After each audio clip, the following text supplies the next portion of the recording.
ఈరోజు మీ అందరికీ సందర్భంగా ఒకటే విజ్ఞప్తి చేస్తున్నా, ఎప్పుడు క్రైస్తవుల అభివృద్ధి కోసం ఈ ప్రభుత్వం కట్టుబడి పనిచేస్తున్నాం.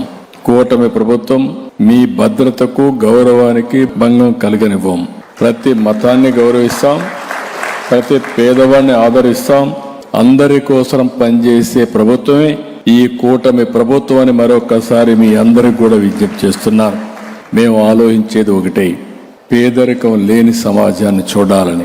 ఎక్కడ పేదరికం ఉంటే ఆ పేదవాళ్ళ కోసం ఏమేం చేయాలో ఒక నిర్దిష్టమైన ప్రణాళికతో ముందుకు పోయే పరిస్థితికి వస్తున్నాం.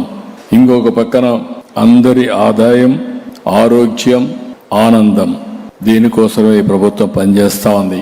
ఈరోజు మీరు చూసుంటారు, ఒకప్పుడు ఎన్నో ఇబ్బందుల నుంచి ఈరోజు ఒక్కొక్క ఇబ్బందిని అధిగమించి మనం ముందుకు పోతున్నాం. ఈ క్రిస్మస్ వేడుకల్లో నేను హామీ ఇస్తున్నా, 1.5 yearలో ఒక గణనీయమైనటువంటి అభివృద్ధిని సాధించి అభివృద్ధి దిశగా పట్టాలు తప్పిన రైల్ని ట్రాక్ మీదకి తీసుకొచ్చాం. ఈ విషయం మీరు గుర్తుపెట్టుకోవాలి. ఇంకా రాబోయే రోజుల్లో ఇంకా ఏ విధంగా ముందుకు తీసుకుపోవాలో ముందుకు తీసుకెళ్తాం. నేను మళ్ళీ కోరుతున్నా, ప్రతి ఒక్క క్రిస్టియనే కాకుండా రాష్ట్రంలో ఉండే ప్రతి ఒక్కరూ గౌరవించుకున్నట్టుగా క్రిస్మస్ని చేసుకునే విధంగా మేము మీకు అండగా ఉంటామని చెప్పి మీ అందరికీ తెలియజేసుకుంటూ